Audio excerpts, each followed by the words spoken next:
The voice of college football breaking down Bama, LSU, Death Valley. Does it get any better with the SEC Western Division control on the line? We got Stephen M. Smith of Touchdown Alabama on the line as well. So it doesn't get any better than that when you put it all together. Stephen, how you doing today? Doing great, Mark. I can mention this is Alabama, LSU, and Death Valley. SEC West on the line, college football playoff implications. The first installment of those CFP rankings for this year came out on Tuesday. So a lot of things in this pot of gumbo right here. As when LSU is good, Alabama's good, it makes for good football. It makes for good TV ratings. What makes for good talk are the college football rankings, but fortunately for Alabama, it really doesn't matter. If they take care of business, they're going to be in good shape. They're in a place where, let's say if they were undefeated right now and they lost a game but did not get to the SEC championship game a la 2017, then there's that conversation. But they pretty much, now that they've lost a game, have to run the table, have to win the division, get to the SEC championship game. LSU's in an interesting spot because they have 2 early season losses, but they're on a nice roll and they could still factor in. And of course, they can control the division if they can pull off the upset at home on Saturday. LSU has a chance to kind of kill 2 birds with 1 stone here. They can control the division, but also they can spoil Alabama's fun.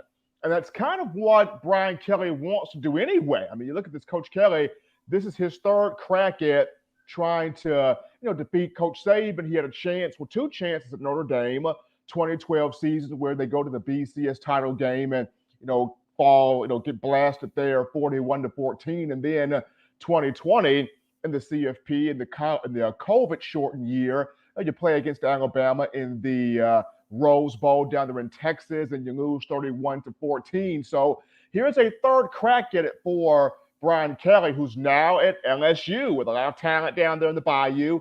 So he gets his 3rd crack at it. All right, Jaden Daniels playing some really good football in recent weeks. He's a dynamic player. We already knew that coming from Arizona State, but a bit scattershot, can be inconsistent, but then he's put it together and 11 touchdowns on his resume the past 2 outings against Florida and then coming home in an impressive win against Ole Miss. Both teams coming off a bye. So talk about that Bama defense lining up against Jaden Daniels in particular.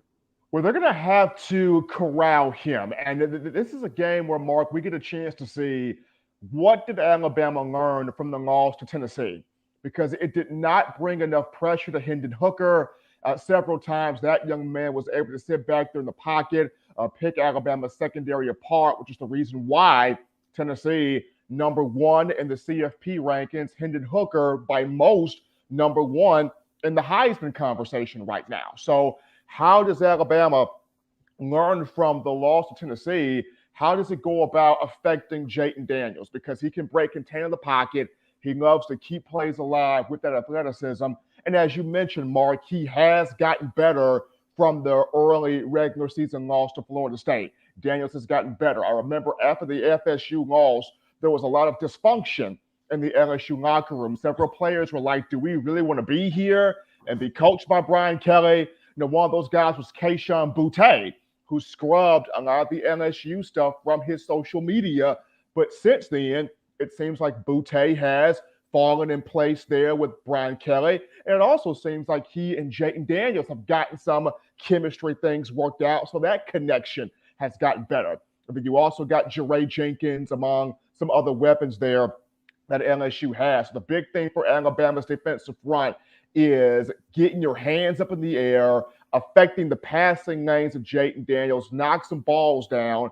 Can it create some pressure from the inside? And this is where guys like Jaheim Otis and DJ Dale, should they play? They did not play against Mississippi State. Both guys were in street clothes. Coach Saban talked about it. They're listed as day-to-day. They both practice Monday. They practice Tuesday also. So depending on how they feel by Saturday, both of those 2 should go possibly. But guys like Dale, Jaheim Otis, Byron Young, T.M. Smith, that interior front, we're not talking Will Anderson or Dallas Turner, but just the interior front, how will they collapse the pocket? How will they affect the throwing lanes of Daniels? Because when there's pressure on him, he can get erratic, but can Alabama get that pressure and sustain it from Pete Golding dialing it up? That's the big question. Because back to the wide receiver room there at LSU, people, if you're looking for big numbers, you're not going to find it here because, as Steven just outlined and I talked about, they have just gotten on track here in the last few weeks, but it is a loaded wide receiver room. We're talking about a top 5 wide receiver room with Neighbors and Booty, Jenkins, Brian Thomas. These guys can all, they are freak shows that for an Alabama secondary that struggled this year, that has to be the one place that you point to first where you think LSU has to have an advantage. That's one place, Mark. And then, for Alabama, it comes down to number one, the emergence of Eli Ricks. I mean, fans have been wondering this whole season, where is number 7, the transfer from LSU? We haven't seen him all year. And then finally, against Mississippi State, Saban decides to pull it, puts Eli Ricks out there as a starter opposite Kool-Aid McKinstry, and you can see why this young man is special. I mean, you can see why he has the length that he has, the wingspan that he has. You saw why he was a coveted 5-star in the 2020 class from Mater Dei High School in California. And Ricks forcing 5 incompletions, 4 pass breakups, was just separating wide receivers from the football. And the big thing Coach Saban talked about today in the SEC coaches teleconference was for Ricks, he doesn't have to feel like he's got to be Superman in this game. You're going down to face your old team, your old program where you were a freshman All-American in 2020, but you don't have to be all world in this game. Do your job, handle your responsibility, and trust that the guys around you on the back end will do theirs. So Eli Ricks, how does he play? But then also, how does Kool-Aid McKinstry play as the other boundary corner? He's grown in these last few matchups. He really has. And LSU could put Keyshawn Boutte on Kool-Aid McKinstry. They can try and attack that matchup right there. How does McKinstry look? How does Brian Branch look in this game? Because he's a guy that not only can cover and stop the run, but Alabama's been using him in a lot of these blitz packages here lately from his slot corner position.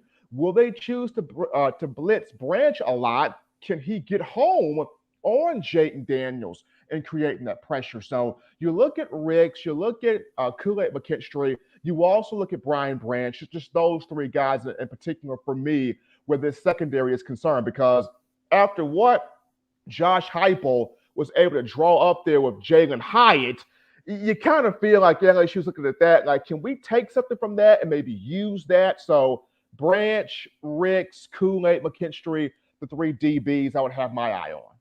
In my own words, got to get there every Monday, Wednesday, and Friday right here on YouTube with Stephen M. Smith of Touchdown Alabama. You see him right here. He hosts this show. In my own words, it's a great watch, a great listen, and take part. Give him a call. It's Monday, Wednesday, and Friday right here on YouTube at 6 Central Time. Stephen, I think one of the other reasons why LSU has developed the offensive side of the ball as well is really in that opener against Florida State, they had no running back to go to. It was all on Jaden Daniels as not just a passer, but a runner. We thought John Emery would be that main back because he was so highly touted coming out of high school and has gained experience the last couple of years. But it's guys like Josh Williams and Armani Goodwin that have shouldered the load. So they're much better at the running back position as a supplement to what Daniels can do. Absolutely. And Armani Goodwin, this is a young man that came out of Hewitt-Trustfield High School, right, Alabama, Birmingham area. And it's incredible how his recruitment came down to Alabama, Auburn, and LSU.